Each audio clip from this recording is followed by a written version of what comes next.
عیسائیوں اور یہودیوں تینوں کے لیے عام ترین ہے، اس لیے یہ تاریخ کے اختتام اور وقت کے خاتمے کی طرف ایک انتہائی اہم کردار ادا کرے گا۔ یہ متضاد دعووں کا مرکز ہے۔ یہودیوں کو یقین ہے کہ یہ بستی ان کے مسیحا کی آمد کا مرکز ہے، جس کے بعد ان کے سنہرے دور کا آغاز ہوگا اور وہ وہیں سے ساری دنیا پر راج کریں گے۔ یہ عقیدہ عیسائیوں سے بالکل مختلف ہے، جن کا ایمان ہے کہ جب حضرت عیسیٰ علیہ السلام واپس آئیں گے تو یروشلم ہی وہ جگہ ہوگی جہاں سے وہ عیسائیوں کے تمام عقائد بشمول تثلیث اور صلیب کی تصدیق کریں گے، جبکہ مسلمانوں کا ایمان ہے کہ یروشلم کا مقدر تحریر ہے کہ وہ اسلام کے دین حق کو سچا ثابت کر کے عیسائیت اور یہودیت کی تکذیب کرے گا، کیونکہ تینوں ہی دعوے دار حضرت ابراہیم علیہ السلام سے وابستہ یا دین ابراہیم سے ہونے کے باوجود شدید ترین اختلافات بھی رکھتے ہیں، چنانچہ سچا صرف کوئی ایک ہی ہوگا۔ یروشلم کا ذکر نام کے ساتھ تو قرآن شریف میں کہیں نہیں، لیکن یہ آیت قرب قیامت کی نشانیوں کے تناظر میں ملاحظہ فرمائی ہے، جہاں اللہ تعالیٰ یروشلم کی قسمت کا اعلان یوں فرماتے ہیں، جب آخری دور آئے گا تو یہودی ارض مقدس میں لائے جائیں گے جہاں سے انہیں نکالا گیا تھا۔ یہ وعدہ یہ تو پورا ہو چکا، یعنی یہودی پھر ارض مقدس قائم کر کے وہاں آباد ہو چکے، تو پھر اب کیا ہونا باقی ہے؟ یروشلم دنیا کے قدیم ترین شہروں میں سے ہے، جو اپنی 4000 سالہ تاریخ میں کم سے کم 2 مرتبہ مکمل طور پہ برباد ہوا۔ تاریخ اس پہ 52 حملے اور 44 بار مختلف قوموں کا قبضہ بیان کرتی ہے۔ یہ تل ابیب اور بحر روم یا ویرابیہ، جسے میڈیٹرینین سی بھی کہتے ہیں، اس سے کچھ 60 کلومیٹر مشرق میں، جبکہ بحر مردار یا ڈیڈ سی سے 33 کلومیٹر کے فاصلے پر جبل یہودا کے پہاڑوں میں گرا ہے۔ یہودیوں کے لیے یہ گزرے 3000 سالوں سے، عیسائیوں کے لیے 2000 اور مسلمانوں کے لیے 1400 سال سے مقدس اور اہم ترین 8 لاکھ آبادی کے ساتھ یہاں 64% یہودی، 32% مسلمان اور صرف 2% عیسائی رہتے ہیں۔ یہودیوں کے لیے یہاں 1204 عبادت خانے، عیسائیوں کے تقریباً 160 گرجا گھر اور مسلمانوں کی 73 مساجد اس شہر میں قائم ہیں۔ قرآن میں تو نہیں، لیکن انجیل میں ہیکل سلیمانی کا ذکر 632 بار ہوا ہے، جس پہ تفصیلاً کچھ دیر بعد۔ لیکن اس کی مغربی دیوار یعنی ہیکل سلیمانی کی مغربی دیوار آج یہودیوں کے لیے کرۂ ارض کا مقدس ترین مقام ہے۔ قرآن ہیکل سلیمانی کا ذکر بطور مسجد کرتا ہے، اور 17 طویل مہینوں تک رسول اللہ صلی اللہ علیہ وآلہ وسلم نے بیت المقدس کی طرف رخ کر کے نماز ادا کی تھی کہ یہودیوں کو یہ پیغام دے سکیں کہ اس خدا نے جس نے موسیٰ علیہ السلام کو بھیجا تھا، انہیں بھی یعنی رسول اللہ صلی اللہ علیہ وآلہ وسلم کو اپنا نبی بنا کے بھیجا۔ اور پھر قرآن نازل کرنے والا بھی وہی خدا ہے جس نے توریت بھیجی تھی۔ آخر الزماں یعنی وقت کے خاتمے سے پہلے اس جگہ اس مقام پہ کیا ہوگا؟ ایک وقفہ، اور وقفے کے بعد دوبارہ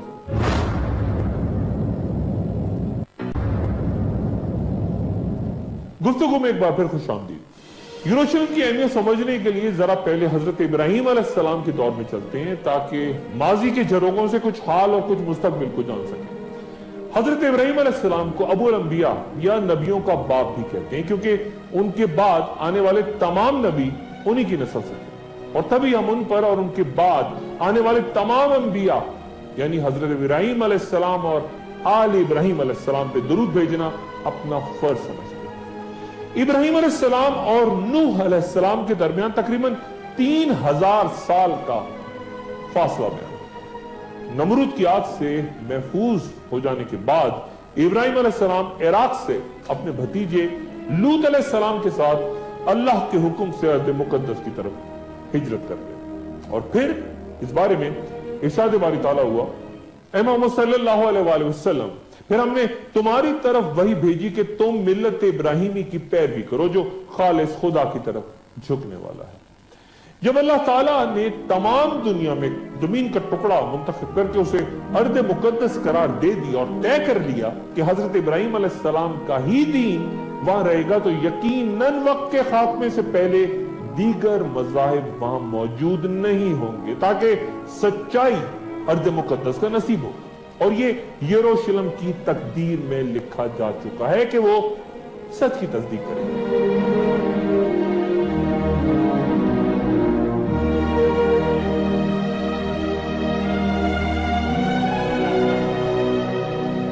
آج یروشلم کے در و دیوار کو دیکھ کے بہت سے ماہرین آثار قدیمہ شہر کے کھنڈرات میں دفن وہ عمارتیں تلاش کرتے ہیں جو بارہا اجڑنے کے باعث نظروں سے اجل ہو چکی ہیں، لیکن وہاں جانے والا ہر شخص ان کا تصور ضرور کرتا ہے۔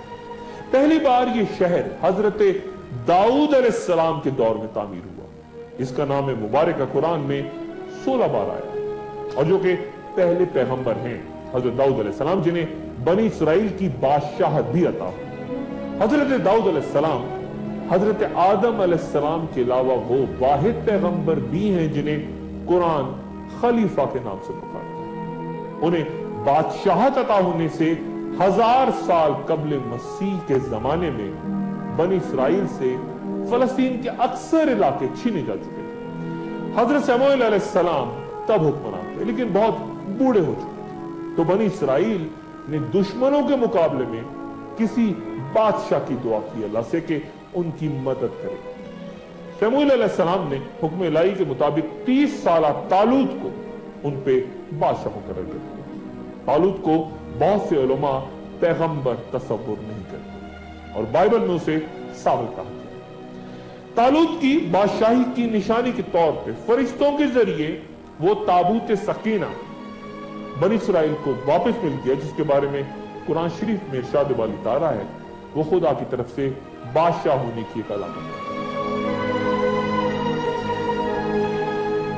قصص الانبیاء کے مطابق اس صندوق میں توریت کا اصل نسخہ، پتھر کی 2 تختیاں جو کہ حضرت موسیٰ علیہ السلام کو کوہ سینا پہ دی گئی تھی،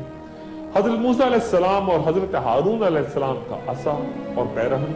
اور ایک برتن میں من و سلوہ محفوظ، تاکہ آنے والی نسلیں اللہ تعالیٰ کے اس احسان کو یاد رکھیں جو ان پر صحرا میں بھٹکنے کے دوران فرمایا گیا تھا۔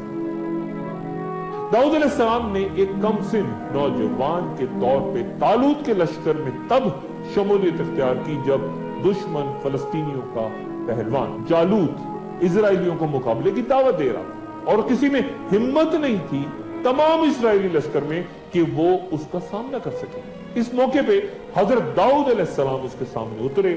اور اسے قتل کر دیا۔ اس بے مثال جرأت کے مظاہرے نے داؤد علیہ السلام کو بنی اسرائیل کی آنکھوں کا تارا بنا دیا، اور طالوت نے اپنی بیٹی حضرت داؤد علیہ السلام سے بیاہ کیا۔ پھر وہ کچھ عرصے بعد اسرائیلیوں کے حکمراں ہو گئے۔ اللہ تعالیٰ نے داؤد علیہ السلام کو نبوت سے بھی سرفراز فرمایا، اور پھر حضرت داؤد علیہ السلام نے یروشلم شہر کی بنیاد رکھی اور وہاں ایک عظیم الشان محل کی تعمیر شروع کی جہاں تابوت سکینہ کو محفوظ کیا جا سکے۔ لیکن اسرائیلیات کے مطابق حضرت داؤد علیہ السلام کو بتا دیا گیا تھا کہ محل ان کے بیٹے سلیمان علیہ السلام کے دور میں ہی مکمل ہو سکتا ہے۔ چنانچہ تعمیر تو جاری رہی، اور تکمیل چونکہ حضرت سلیمان علیہ السلام کے دور میں ہوئی، اس لیے اسے ہیکل سلیمانی یا کنگ سولومنز ٹیمپل یا فرسٹ ٹیمپل بھی کہتے ہیں۔ حضرت داؤد علیہ السلام نے بنی اسرائیل پہ 40 سال حکومت کی، اور پھر ان کے صاحبزادے حضرت سلیمان علیہ السلام نے، جن کی حکمرانی کا ایک منفرد امتیاز یہ تھا کہ حیوانات بھی ان کے تابع تھے، اور جن کا ذکر قرآن شریف میں 17 مقامات ہیں، اور جن کی سلطنت کے بارے میں قرآن کی یہ آیات کہ اے میرے پروردگار مجھے بخش دے اور مجھے ایسی حکمرانی عطا کر جو میرے بعد کسی کو بھی میسر نہ ہو، بے شک تو بہت عطا کرنے والا ہے۔ اسرائیلی روایات کے مطابق ہیکل سلیمانی کی تعمیر کو 7 سال ہے۔ ان کا یہ بھی عقیدہ ہے کہ ہیکل سلیمانی 410 سال تک اپنی جگہ پہ موجود رہا۔ حضرت سلیمان علیہ السلام کے بعد بنی اسرائیل آپس میں لڑ گئے اور نتیجتاً دو ریاستیں شمالی فلسطین میں سلطنت اسرائیل اور جنوبی فلسطین میں سلطنت یہود قائم ہو گئی۔ دونوں سلطنتوں میں شدید خونریزی کا آغاز ہوا اور پھر 7ویں صدی قبل مسیح میں حاشری فاتحین نے سلطنت اسرائیل کا خاتمہ کر دیا اور کچھ سال بعد یعنی 587 قبل مسیح میں بابل کے بادشاہ بخت نصر نے سلطنت یہود کی نیند سیدھ میں کر دی اور ہیکل سلیمانی کو اس طرح پیوند خاک کیا کہ اس کی ایک دیوار تک اپنی جگہ نہ کھڑی رہی۔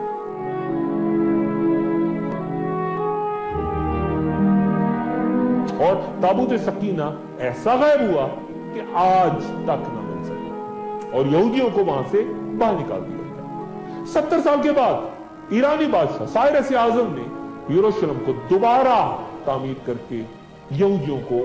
واپس آنے کی اجازت دی، جنہوں نے پھر ہیکل سلیمانی کی تعمیر شروع کی۔ ہیرود بادشاہ نے، جو کہ تاریخ میں انتہائی ظالم حکمراں کے طور پر یاد کیا جاتا ہے، اس نے کئی یہودی مذہبی پیشواؤں کے علاوہ خود اپنے خاندان کو بھی مار ڈالا تھا۔ اس نے یہودیوں کو خوش کرنے کے لیے اور اپنی حمایت حاصل کرنے کے لیے دوبارہ ہیکل سلیمانی کو شاندار انداز میں تعمیر کیا اور یہودی مورخین کے مطابق یہ ہیکل سلیمانی کی دوسری تعمیر تھی، لیکن یہ بھی صرف 430 سال تک قائم رہ سکی اور اس دوران بھی وہ تابوت سکینہ جو بخت نصر کی تباہی کے دوران لاپتہ ہو گیا تھا وہ اس تمام عرصے بھی یہاں واپس نہ لائے جا سکے۔ یہ معبود بھی 70 عیسوی میں رومن حکمراں ٹائٹس کے ہاتھوں یروشلم کی تباہی کے ساتھ ہی پھر تباہ ہو گیا جب یہودیوں نے رومنز کے خلاف بغاوت کی ناکام کوشش کی۔ بیان ہوتا ہے کہ تقریباً 1.5 لاکھ یہودی اس دوران قتل ہو گئے اور ہزاروں کو پکڑ کے ایمفی تھیٹرز میں جنگلی جانوروں کے سامنے رومنز نے ڈال دیا اور کوئی یہودی یہ بتانے کے لیے بھی زندہ نہ بچا کہ ہیکل سلیمانی کہاں گرا۔ اکثر یہودی ماہرین آثار قدیمہ متفق ہیں کہ یہ موجودہ دیواری دریا حضرت سلیمان علیہ السلام کے ہیکل کی دیوار ہی نہیں بلکہ یہ دوسری بار جو ہیکل تعمیر ہوا اس ہیکل کے آثار ہیں جنہیں بعد میں رومنز نے برباد کر دیا، لیکن وہ تابوت سکینہ آج تک نہ مل سکا جو پہلے ہیکل کی تباہی کے وقت غائب ہوا۔ کچھ یہودیوں کا خیال ہے کہ وہ اردن کے جبل نیبو کے غاروں میں کہیں گم ہے جس کا ذکر انجیل میں بھی ہے اور کہا جاتا ہے کہ حضرت موسیٰ علیہ السلام کی تدفین بھی کہیں انہی پہاڑوں پہ ہوئی تھی۔ کچھ مورخین کے نزدیک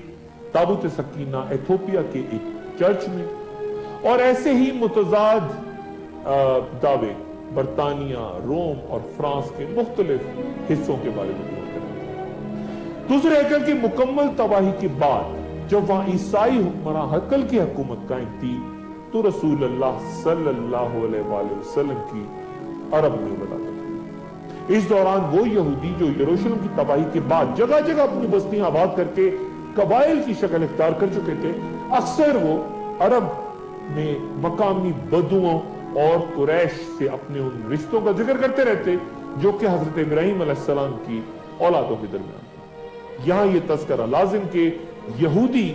حضرت ابراہیم علیہ السلام اور حضرت سارہ کی نسل جبکہ قریش حضرت ابراہیم علیہ السلام اور حضرت ہاجرہ کی اولاد۔ حضرت اسماعیل علیہ السلام حضرت ابراہیم علیہ السلام اور حضرت ہاجرہ کے پہلے بیٹے تھے جنہیں حکم الہی کے مطابق ابراہیم علیہ السلام سرزمین مکہ ان کی والدہ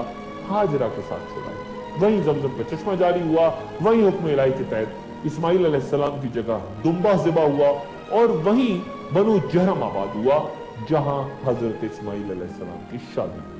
حافظ ابن حجر کے مطابق کعبہ کی پہلی بنیاد حضرت آدم علیہ السلام کے ہاتھوں رکھی گئی تھی مگر پھر وہ بے نشاں ہو گیا۔ ابراہیم علیہ السلام اور اسماعیل علیہ السلام نے حکم الہی سے وہی جگہ کھود کر وہاں سابق تعمیر کی بنیادوں پر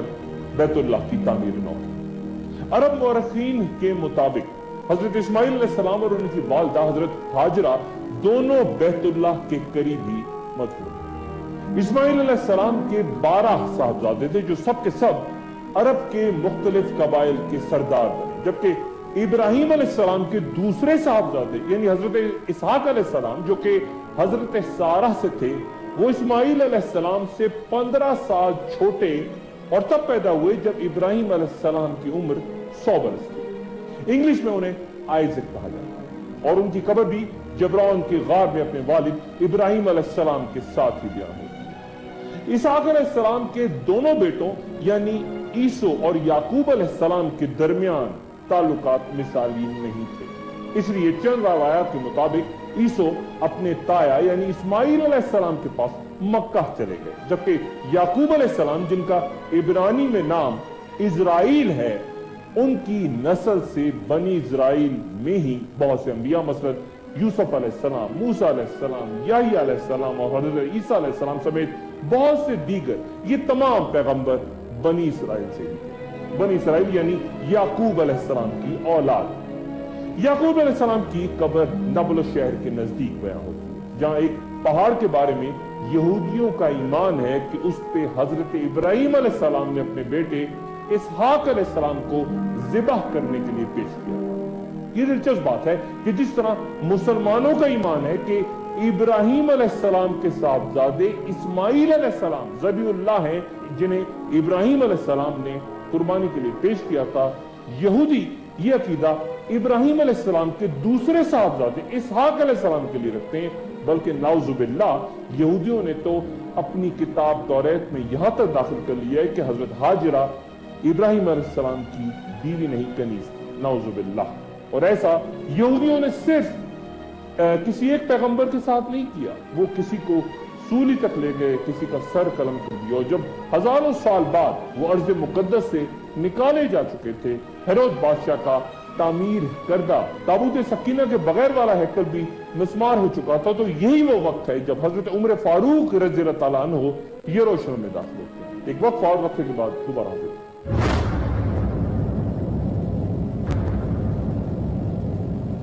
خوش آمدید۔ حضرت عمر فاروق رضی اللہ تعالیٰ عنہ فاتح یروشلم کی حیثیت سے جب شہر میں داخل ہوتے ہیں تو معمول کے مطابق شہر میں کہیں کوئی خوریزی نہیں ہوتی اور نہ ہی کوئی مذہبی مقام نظر آتش کیا جاتا ہے۔ 4000 صحابہ آپ رضی اللہ تعالیٰ عنہ کے لشکر میں تھے۔ عمر فاروق رضی اللہ تعالیٰ عنہ نے عیسائی علماء سے پوچھا کہ تمہارا مقام حیات نو کس طرف ہے؟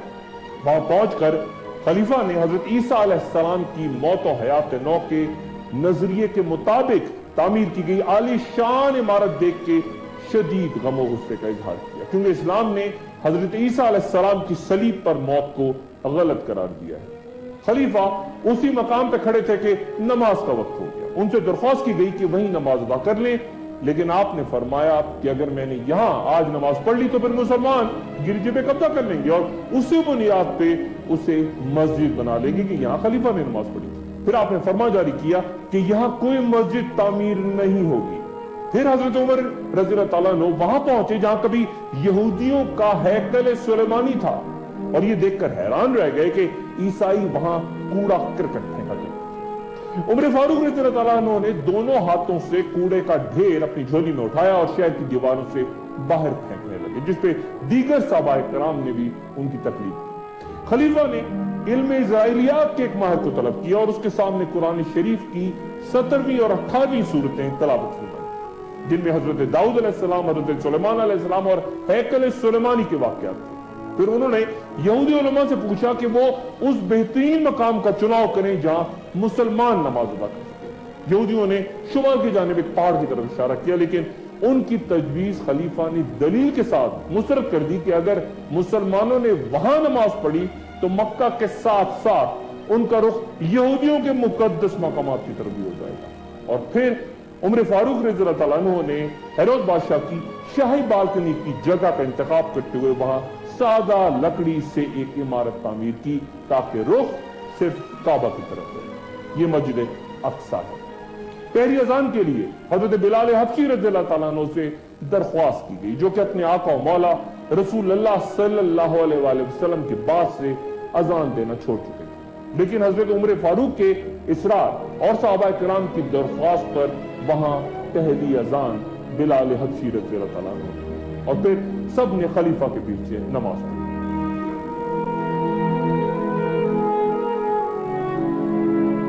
بیان کرتی ہے کہ سادہ سی ابتدا کے کچھ 50 سال بعد یروشلم میں عظیم الشان اسلامی طرز تعمیر کا آغاز ہوا، تو یہ شہر بیت المقدس یا القدس کہلائے جانے لگا، اور پھر 72 ہجری میں